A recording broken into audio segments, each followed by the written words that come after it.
Hello to another podcast episode, Master Your Breath. And we have Sarah today here with us, who is also living in Zagreb, just like me. And she went through the Master Your Breath program lately. She's also practicing Ashtanga Mysore classes here in Zagreb. And we want to talk about her experience with breathing, with yoga, and how it can affect the life, affect our well-being. So welcome again, Sarah. Hi, Tom. It's a great pleasure to be your student, first of all, and then Oh. also a guest here, and also a privilege to share my experience. So I'm very honored to be here tonight. Oh, thank you. Thank you for saying that. And yeah, I look forward to this conversation. Maybe you can start shortly introducing yourself. Like, what's your story? Where you're from? What did you do over the last years? Just to get an idea where we are or where you are. So, yes, I can say that at this moment, I'm a young mom. I have a 7-year-old daughter, and we live together in Zagreb. We just moved here for her school last September. Before that, we were living in Dubrovnik.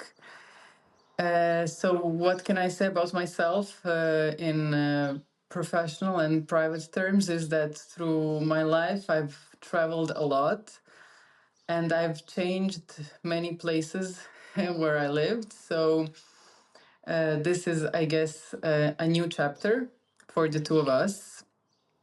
And basically, I started traveling very young when I was 15, 16 as a model. And this journey took me through many countries in Europe and also in States. I traveled a little bit in Asia, in India, in Africa, and yes, when I finished high school, I decided to take this opportunity that was in front of me to have just different life instead of going to university. And then it just year after year continued rolling like that. So at one moment I was 30 and I had a relationship and I was like, oh, maybe it's time to have a baby. So without thinking a lot, I just had a baby. And this for me was a very, very big change because I went from living in Milan to live in Dubrovnik. I, yes, changed my profession from full time traveling modeling to being a full time mom. And also started working in private business with my ex partner. So let's say that at least for me, it was like a lot of things coming one over the other. And however, it's a beautiful journey, and I'm grateful for all the experience that came along the way. And let's say that at this moment now, I am very grateful because on the way I found yoga, and it was a tool that helped me go through very hard times, and something that always created a safe space for me. And the practice was something that continued to be there for me when everything else was unstable, changing, new, hectic. I had my practice, so my mat was somewhere where I felt really comfortable. Hmm.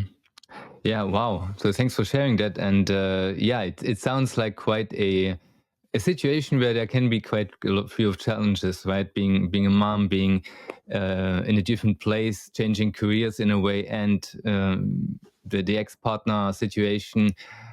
So yeah, that all sounds like it's there's a need for a safe space. Um, Yes.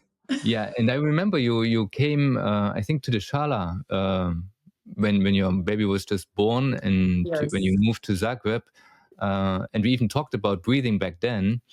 Yes, so I had a short period in 2019 when I was living in Zagreb with my newborn for 6, 7 months, and I was trying to have some routine in my life. So I visited your studio a few times. Yeah, however, at that moment, I guess I had no healthy space to fit in any new things. Yeah. So just when I came back here for the second time last September was for me the perfect timing and to try the breathing course. And I guess also physically, emotionally, and mentally, I was at a right place to take this Mm-hmm. experience and knowledge that you are generously giving us.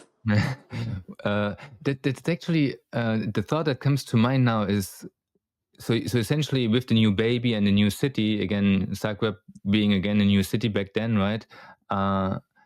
And you saying kind of there was no extra space to take care of yourself in a way, or you had already so many things to take care of.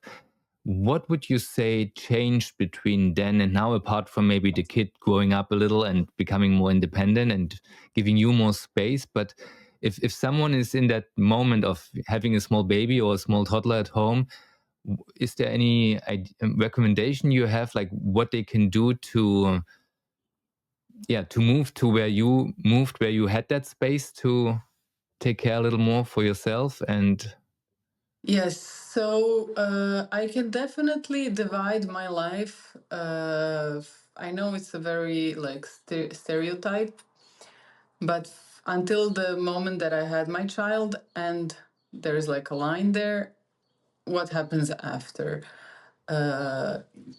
So in that space in between, from when my baby was little to now, I can definitely say that I'm not the same person. mm-hmm, And with giving birth to my child, I feel that I also had a chance to be reborn, if I can say like that. Now, when we all know about all the patterns that we carry through our family, our tradition, our childhood, how we grow up, all the things that we must do, we listen to, and then you reach that point of your life where you want to unlearn everything that you know, and you just want to be, sit quietly and try to hear your inner voice telling you if there's anything that this voice needs to say to you. mm-hmm, So I remember my childhood was also very dramatic. It was war in our country. We were refugees. I was a kid, and I first memories that I have, I was like in a camp, refugee camp somewhere in Slovenia, and we are just like fighting for our lives, for our existence. Then we came back to Bosnia, and through my primary school and my high school, it was also kind of surviving my life with all the kids and growing up and adolescents, teenagers, bullying, etc. You are not allowed to be different. I was very skinny and very tall, and I was just sticking out, so it was like something to immediately come to your eye. Okay, let's let's do some bullying there. mm-hmm, So yes, and coming to work as a model for me came as a rescue, as a freedom, and came also as like this new territory where I get to have my own rules, my new life, new friends. So it was something that I embraced, and I was very happy doing it, and mm-hmm, I was very good at it. So it was just a good combination that lasted for like 13, 14 years. And then, you have this voice, these like patterns saying to you, you must have a family, you must have a child. And you are not even aware of these things, you know. So you just obey and you follow. Mm-hmm. Because if people are saying it's something you should do, you believe that it's good for you. So at one moment, with having my daughter, I also had to reinvent myself, to give myself a new purpose. Uh-huh. And in the same time, it is the most beautiful experience and the most difficult, because I don't want this to sound like I'm not happy to have my child. I just want to say that it's a huge change for a woman's life, and at that time I wasn't really aware of what the changes are going to be. Mm-hmm. Yeah. So once I was there, I had a reality check. Uh, it felt like I'm losing myself. I'm giving Yeah. myself to my daughter. I'm giving myself to the family. I'm giving myself to the business. But then there's no place left for me. Mm-hmm. And this is what made me really rethink all the structure of my life. And at one point, of course, you also see that you are changing, you are taking a new direction, and the people around you are not following that road and are not changing. So I also had this lesson that I needed to learn, and that is that I cannot change anyone, and that knowledges and experiences that I experienced are only mine. Yeah.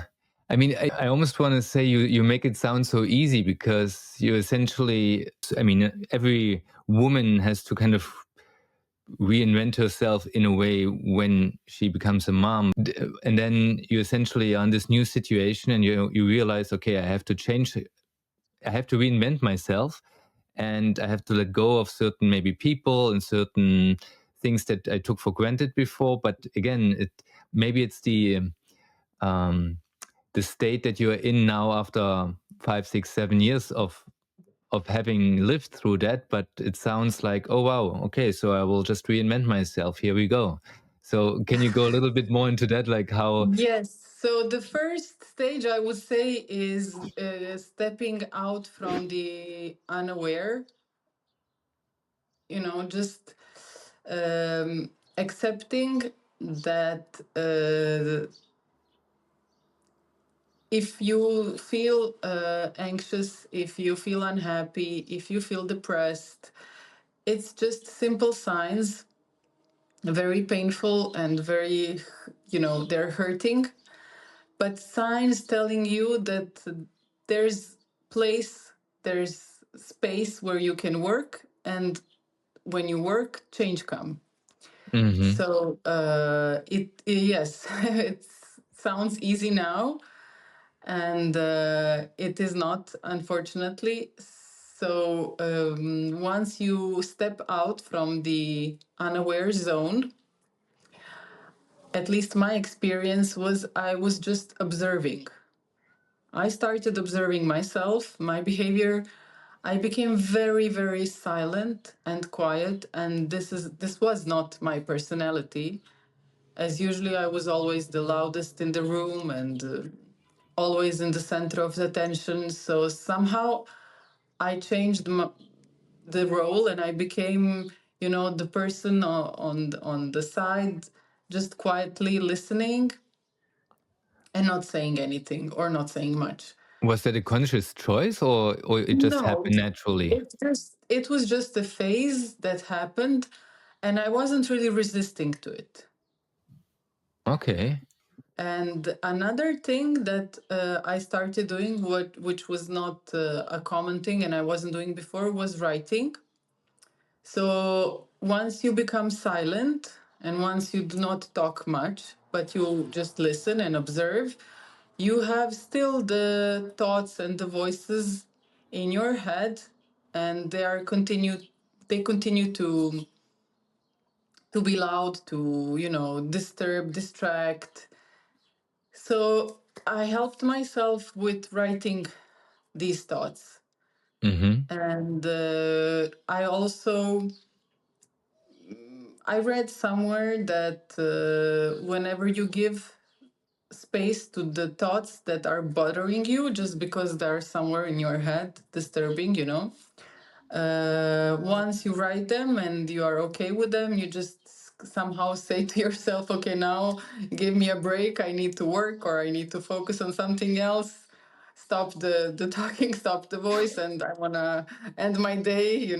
So I actually started doing it. It was funny, but they say people talk to themselves. They're crazy. Okay, I had this phase. I was a little bit crazy. I was talking to myself. So, yes, that was one thing. And then, with all the observing and the quietness, came also the acknowledgement that things were not really how I wanted them to be. Mm-hmm. So my first realization was that I really had a toxic relationship, and not blaming any side, but just the chemical connection was not in harmony. Mm-hmm. And Okay. let's say that my fault is equal to my partner's fault. We are both right and both wrong, and there is no, like, Each one is contributing to the situation. yes. Yeah. So we were just a chemical connection that had to be disconnected, and Okay. that's it. So yes, this then was a very, very difficult period of my life, where I also unfortunately abandoned yoga, and it was just for me too hard to focus on anything. It was just simpler to let myself go feeling depressed, unhappy, stressed, and you know coming each day to your mat, it's also work. Mm-hmm. So I was in a period of my life where I really wasn't there for myself. So I wanted to be there for my kid and for the things that were really like existential, but I wasn't there for myself. However, I we started like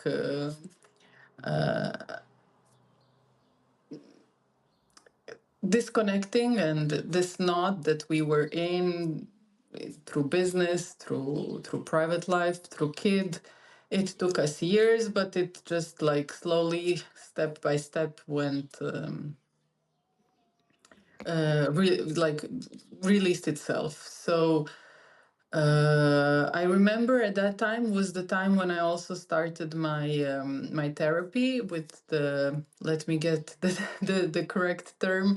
It's like the psychotherapy, right? Mm-hmm. Yeah.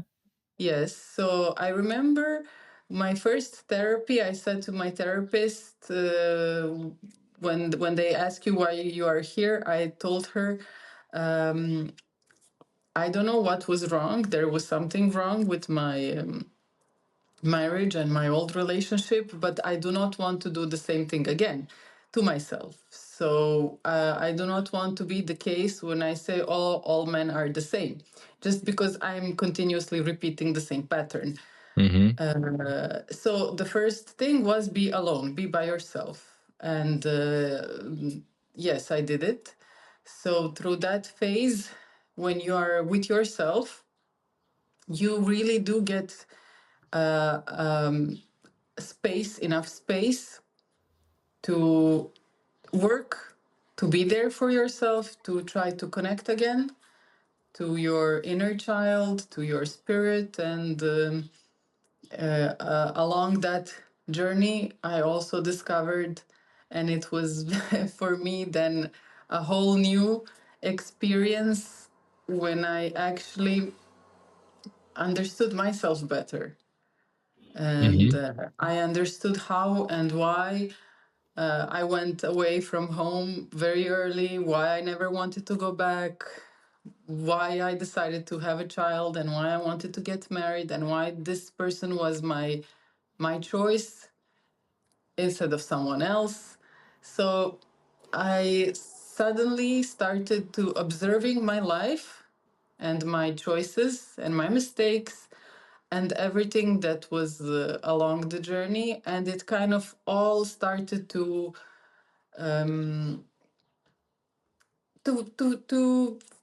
fit together, and to there was like a reasonable explanation, and for me understandable explanation, and for me was important that I finally understand how come all the things happened the way they happened, and now this present moment where I am now is just like there's a whole line of decisions, consequences that all came from me eventually. Mm-hmm.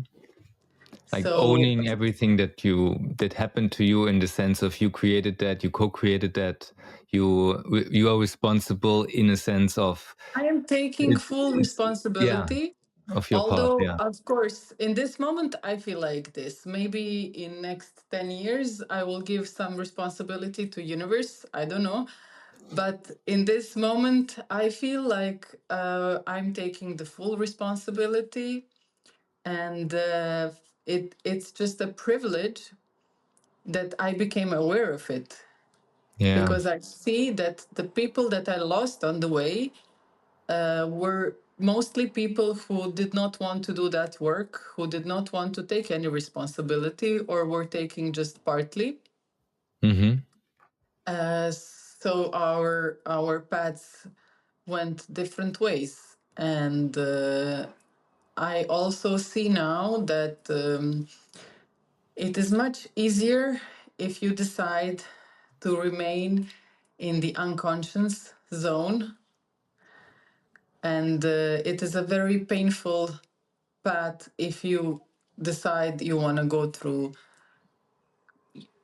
yourself back to yourself, if I can say it like that. Yeah. And But what is next for me, I don't know. I'm I'm also curious to know.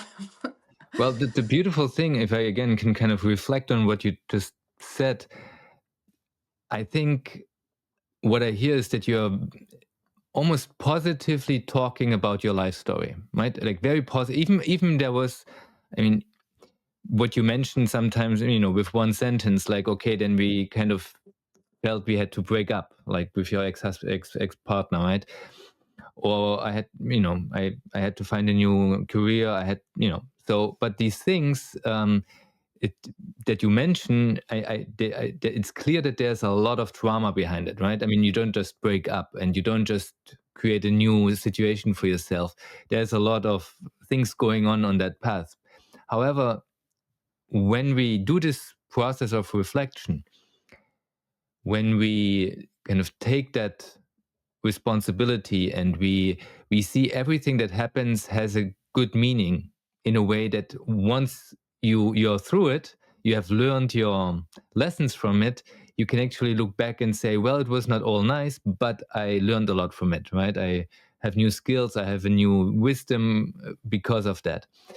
And I think that's the one way to go. I mean, you can just repeat yourself, like you said, with your when you went to your therapist for the first time. I don't want to repeat the same mistakes again. I don't want to go through the same relationship with another person again, just to realize it's still the same problem, It's but again you want me. to change. Yeah, Yeah. exactly. So when you change, you also attract a different energy through people, through situations into your life, which then can be different. And Yeah. yeah, I don't know how those things always come to us, but if we accept them, like that idea of, okay, maybe I should write all this stuff down, or even the idea, maybe not all the thoughts in my head are true, so maybe I should write some of them down so I can let them go, instead of just taking all of Yes. that for the truth. So that's great. And that's essentially also what I suggest to anyone. Like, just learn and be open to change something, which it seems you did. And It's very difficult because it's the society that does not allow us. mhm, It's yes, all the patterns and all the structure that we grew up in that is there, and it's supposed to protect us and keep us safe, but it's actually just keeping us in dark.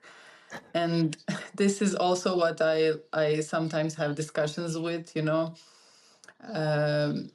I cannot fight the system now. My daughter goes to a public school, and I just try to have her open minded and have her enjoy her childhood and playfulness, and just being there for her. But I see that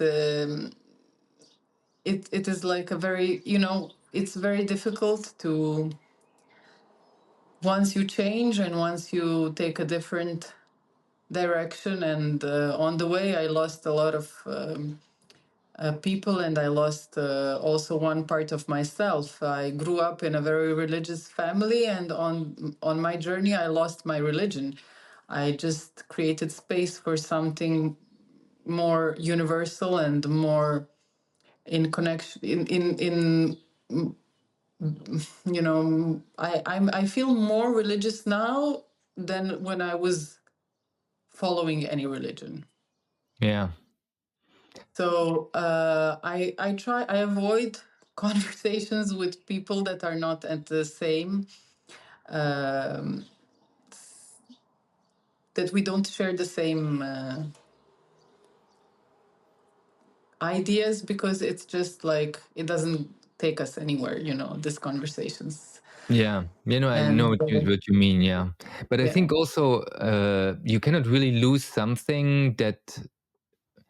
I mean, essentially, we all grew up in a somewhat, I mean, in some cultural context, right? And I might not have lived in a family that was very religious, but all the values that are also coming from the church and from the society, we we we digest them in a way, and then eventually we maybe move on. But what we learn from those experiences stays with us and gets transformed, gets upgraded, gets. And so I totally relate to what you just said with now being more religious, even though not in the same church anymore, maybe. Because also yeah, not me, through my yoga practice, I let's say got a lot of what you could consider religious perspectives at how I look at the world and how I look on life, even though it's not identified with a certain church, but it's from lived experience, right? And so yeah. I hear something similar from you. Yes, so I guess that uh, once you discover this path, this inner path, it takes you to a place that really makes you feel close to yourself slash God, Hmm. if I can say it like Yeah, that. yeah, And makes sense. this is the feeling that I discovered, and I just enjoy in this moment where I am now. And always say I don't know what is next, and I guess it's just the beginning Hmm. of the journey. And it it's many different things that you do daily, that you clean up. The lifestyle that you decide to have. Now I'm going through a phase where I have actually problem saying a lie. Hmm. And we have all these innocent lies that sometimes serve us daily, weekly, doesn't matter, which we, if you are not aware of them, that then you can say for yourself, I never lie. But if you really become aware of your words and what you are saying, then you also become aware that sometimes even for the, let's say, the stupidest things, like what is the time now? It's 6:50. You will say, oh, it's 7. So I'm going through a phase now that I really like. There's something blocking me here when I need to say something that it's not true. Yeah. And especially when it comes to something that is actually very important. Now, if we keep aside the small, innocent things, uh, in my private life, in my professional life, the only thing that I can do now, if I see that the truth is not going to work in my favor or is going to make me harm, I just keep silent. I'm not talking. Mm. But it really comes as a difficulty now. And then I remember myself 15 years ago. Half of the things daily you are talking is just like, I will not say a lie, but half invented science fiction, like Yeah. promising someone you're going to see them, call them tomorrow, and of course, you will not. Yeah. Starting there to, I don't know, whatever comes next. And this is a thing that I acknowledge that I'm going through now.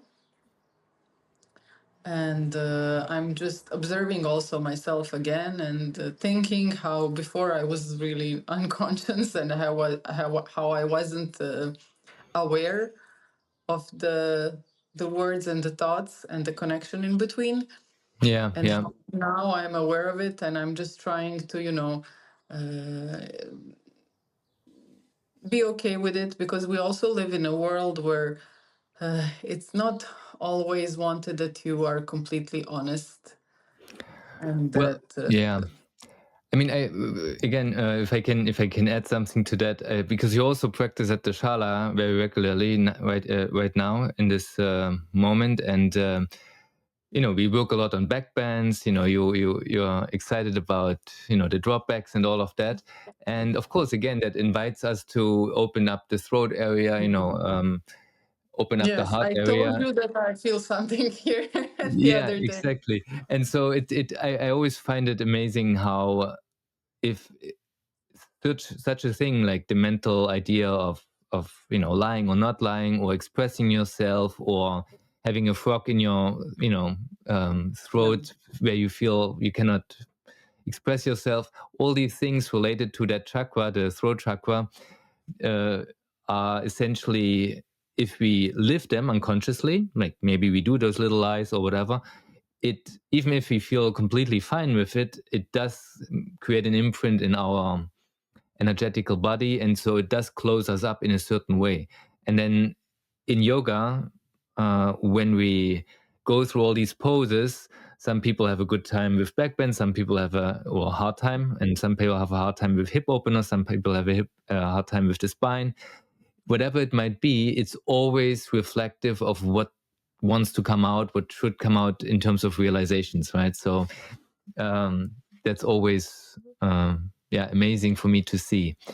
Um, let's move to or shift the focus to when you then came back to the Shala, I think last year, right? Where you said, well, back then when you first mentioned the breathing, I was not really ready for that, but now I am. What do you think? Did it just feel right to now? With all, let's say, Yeah.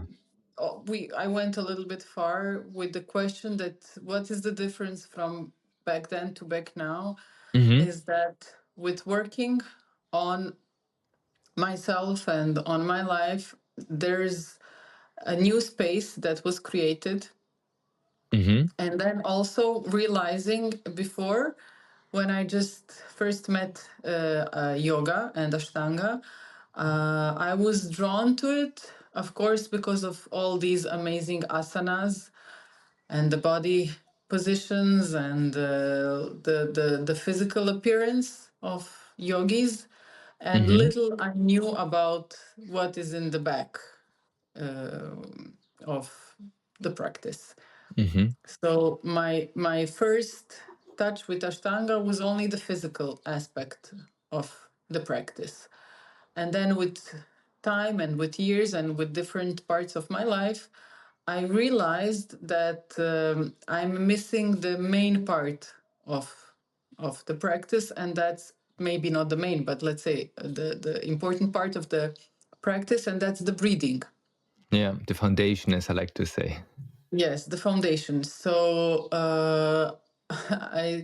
I remember once at the beginning when I came to your shala, you said for sharing your experience that for you everything changed once you inserted the breathing into the asanas, and then it stopped being about the asanas and it became about the breathing and how you after years of practice adding breathing to it came into this whole new space also in your body. So this line, I don't know if now I said correctly Yeah, exactly. When how I you, when how when you when I started my asana practice, I of course did breathe while I was doing it, but it was my original pattern of breathing, and I was just focused on the physical aspect.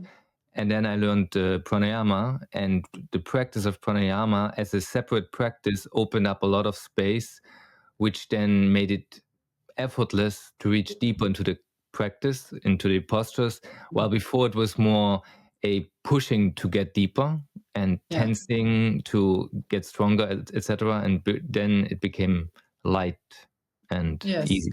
Yeah. So also the summer before I started your breathing course, I guess that when you are ready for some things, they also somehow come to you and knock on your door. And I ran into this breathing method, and I was trying to do something online with this guided session. It was just like a free video on YouTube, 10 minutes, and this was my first experience, and I remember how I felt that this breathing is actually doing something for me.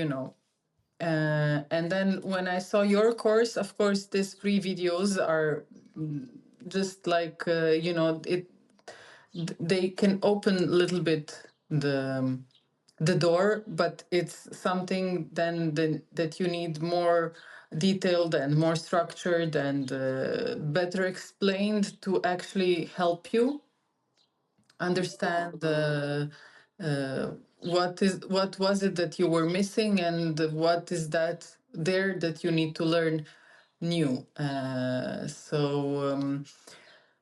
For me, also a very important thing and a decision that I made for myself a few years ago is that since we all live in this very materialistic world, and especially me being part of it for many years and being like a representative of it, it was a decision that I made that I want to invest in myself in things that are not touchable and visible, but that stay inside of me until let's say end of my life. So one of the things is that I want to learn new things, new skills, new language. I want to learn.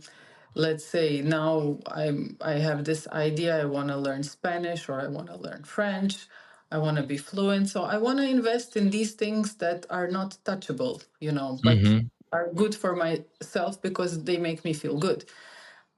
So this breathing course was one of these things where you actually decide, firstly, in my head, it is an investment, that it is a present that I'm doing from me to myself. Mm-hmm. Very important. Yeah. Now, yes, now when you say to someone you're doing a breathing course, it might sound a little bit absurd because we are all breathing, otherwise we would not be alive. Yes, Yes. but how you are breathing, what is the quality of your breathing, and is there anything else and new there that you can explore? So I signed up, I was curious. My expectations were, I mean, I don't like to have high expectations. Is just because this is a good way to get also disappointed. Yeah. Now, this is my way of experiencing new things. I come there, I want to be like my child, I want to be like my daughter. You know, she's just so curious, but her expectations are not like, you know, she can have them and she can also not have them. Yeah. Yeah. So once she discovers these like very high expectations, is also when she will discover the disappointments. Mm-hmm. To this breathing course with open mind and open heart and enough space to really do and follow. And then what yoga teaches us and what yoga taught me is that there is no change, and then there is anything if you are not disciplined. Okay. Yeah. And if you are not showing up every day there for yourself. And this could be the hardest part, at least for me, is to really show up every day there for myself. If I can say now, we had 10 weeks, but even more because we had the breaks and something. So let's say 3 months of two practices a week. Yes.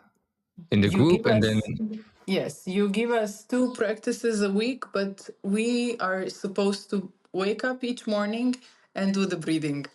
yes, at least So, 5 minutes. That's what I always say. yes. And if you find 5 minutes, you will also find 10 minutes. That's the idea behind it. Yes. So the first weeks, I was actually struggling with doing it for myself and with remembering, because there would be these mornings where I'm tired, I'm sleepy, I wake up, I just follow the routine, and then in the middle of the day I remember, oh my god, I didn't do the breathing, you know. Yeah. Yes, let's say that now, if I look back, it's been almost 6 months. Now it became just a regular part of my life. Mm-hmm. And of course, my score is not 7 through 7. I have days that something changes, and I maybe don't do the breathing. But let's say that at least 80 to 90% of the Yeah. time, I'm doing the breathing. And there is when you feel the difference and when you feel the benefits, and when again you realize, aha, you have the aha effect. I wasn't doing it back then, but it was also impossible to do it because I wasn't aware, I wasn't thinking, and Yeah. That's such a wonderful thing that you say, because that's I know that's everybody's struggling with that, right? To make this space. I mean, otherwise everybody could just go to YouTube and find some free breathing practice and just do it every day. But it's not how it works. It's the whole no, process of, I mean, it's even my expectation of, that's why it's also a 10-week course and even longer, because I kind of drag it a little longer through those breaks that are intentional, so that there's more space for you to make the space for yourself, because everybody's going through that same thing. The first 1 or 2 or 3 weeks, I know people will not do it every day, except maybe that yes, one person, 1 out of 10, but everybody will just need that time to find the space, to create it, to defend it yes, against the invaders, such as partners and kids and job, and that want to drag you out of the space that you just are creating for yourself. And that's why I also designed it as this 10-week course, because I know the first 2 or 3 weeks, they're just to create the space itself. And so that's great. Once you felt and those benefits or those aha moments, what do you have some examples of something that maybe changed, that was getting easier, or that was just differently experienced? let's say that breathing itself is a tool that we are given to be more present at the moment. Mm-hmm. At least for me, if I'm aware of my breathing, I'm aware of my surrounding. I'm aware of myself. I'm aware of the person in front of me. and I'm aware of the situation that I'm currently in. And I can say it of course didn't happen overnight, but breathing is something that made it very deep and very clear to me, and also the work that I mentioned before. Uh, for me, the biggest change and let's say the part where I felt it most is that I finally learned how to deal differently with the very uncomfortable situations that you find yourself in. And this we call stress, drama. So let's say that our lives are full of stress and full of drama. And breathing is something that helps me deal with that and helps me change the course and not get involved and not get sucked in the drama and the stress that you face whether you want it or not. Yeah. Yeah. So I also feel, and this is a feeling that came to me in the past few months. I somehow feel now this is also a little bit unclear for me at the moment, but I feel that time goes slower now. My day is longer. I have more time. I I'm more aware of things that are happening around me, and somehow I'm not late anymore. Whatever to-do list I make for myself, I accomplish, or if I leave something out, I did it consciously and it just didn't slip away. Wow, that's And great. it feels very, maybe it's just a period, but it feels very calm now. And let's say that all the unconscious things and all the messages that your inner voice is sending you daily is easier to hear if you are just aligned with your breathing and with yourself, and if you feel this moment of peace each morning for 10 minutes. Yeah. And what you Yes. say is so important because it's, I mean, again, it sounds maybe very simple to someone, just like, oh yeah, breathing is important, or we all need to breathe well. That's, also something that everybody can agree with, but not necessarily feel, didn't, yeah, get the idea that it's actually something profound. But what you say, that whatever drama comes our way, which is a normal part of life, if we are if we have more time to respond instead of just being pulled into it, if all the drama that we have, maybe our kid is unhappy with the partner, with the job, with traffic, with whatever it might be, if all of these little triggers don't trigger us as much, it's a Yes. profound difference that is subtle but huge in a way at the Yes. same time. So I've started to really notice the triggers Hmm. and to just put them in the place where they belong, and that's their triggers, and that's it. And if they don't trigger my reaction, nothing happens. Yeah. And it might seem that you are also becoming you are not reacting really, it's more it's different. I don't know how to Yeah. explain it, but it's different. You're not really reacting anymore to these triggers.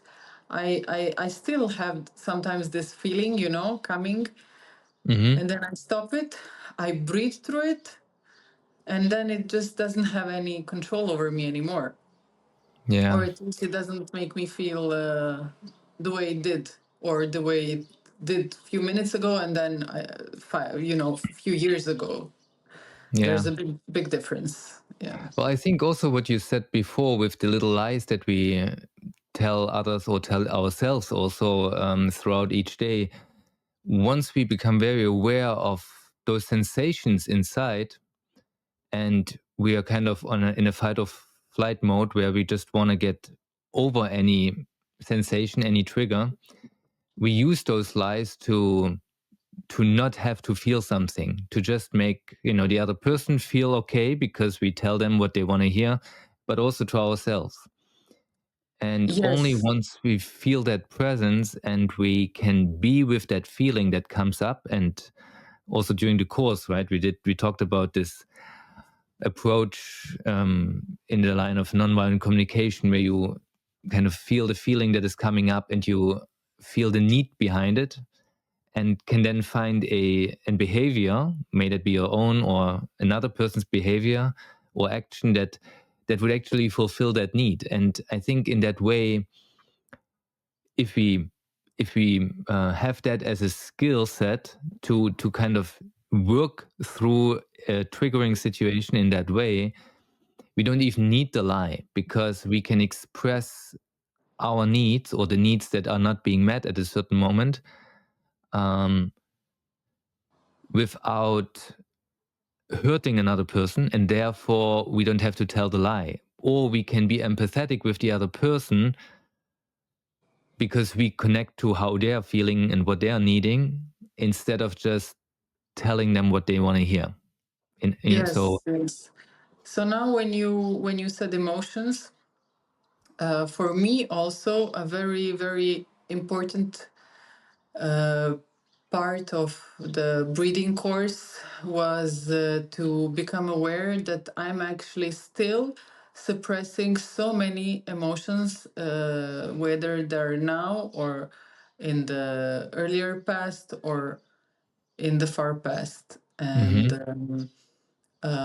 the breathing course helped me allow to feel again and to be able to let myself feel whatever there is and that needs to come out. And this was something that I didn't have the opportunity to share with you until now.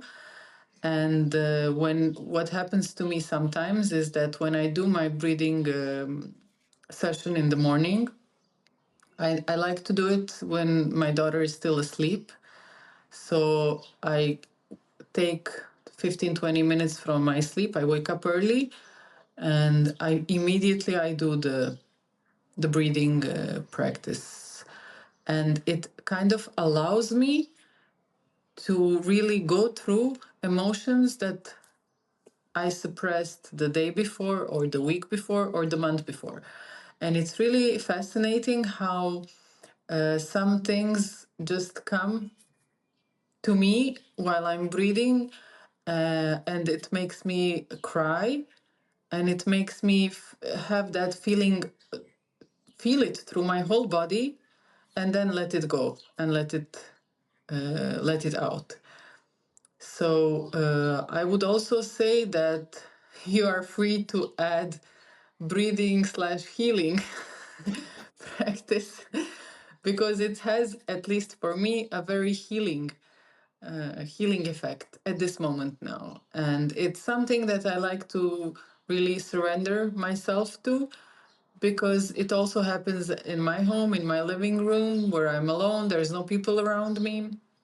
And this is something that I was taught from being a little girl to teenager, as a ballet dancer, and then later on as a professional model. You are not allowed to feel, and you are not you are there, but as your physical body, but there is no feeling there.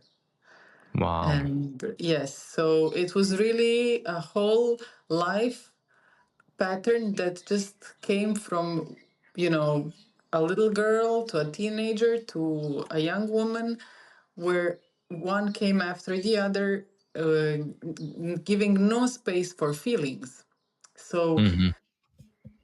all this path for me was actually discovering all this whole new universe of feelings, and it might seem very like stupid and ridiculous because I envy to people who grew up being allowed to feel and who as adults are normal with feelings, okay with feelings. But for me it was just different.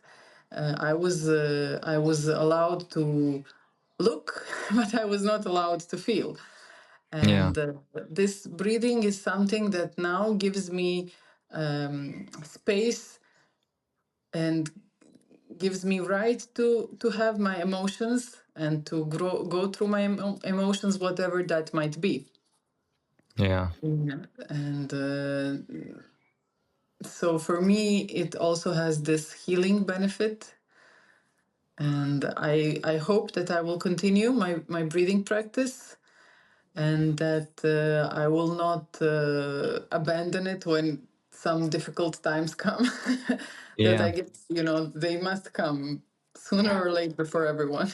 Well, that's the beautiful thing. I mean, I always think of this breathing course as laying the foundation, and now you have a whole I'm new sorry, level Tom. of I your have. breathing patterns in daily life, and you have your breathing practice, which you can also update whenever you want, right? And you get that support also. But of course, sometimes life happens and you don't practice for a while, but uh, the next moment where you may that be after a week, a month, or half a year, when you're like, okay, actually I missed this, it's your choice to again pick it up and have 5 minutes again. And that's what I always kind of think of in terms of breathing practice. Let's say you find yourself tomorrow at the dentist and you are freaking out, but okay, you can breathe yourself through the experience. Or maybe, we end up, hopefully not, but, in a sick bed at, in 50 years, and we can barely move, but we can still breathe, and we can use the breath to feel, we can use the breath to calm ourselves down. Whatever it might be, whatever life throws at you, there's always that skill that once you have it, you can always come back to it. That's kind of how I hope Yes, people take and it along. this is something that also is one of the benefits that I feel are uh, like difficult to find nowadays is to actually find a good teacher that you have good communication and connection with, and who also makes you feel special and makes you feel safe, and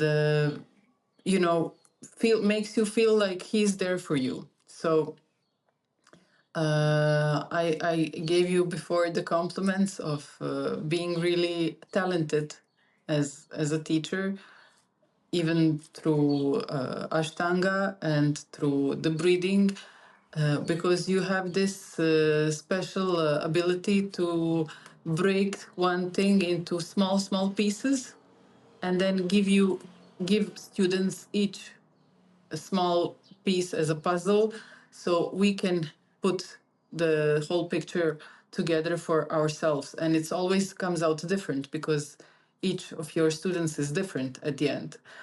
So in the same time, it is a group breathing course, but it's very individual and personal.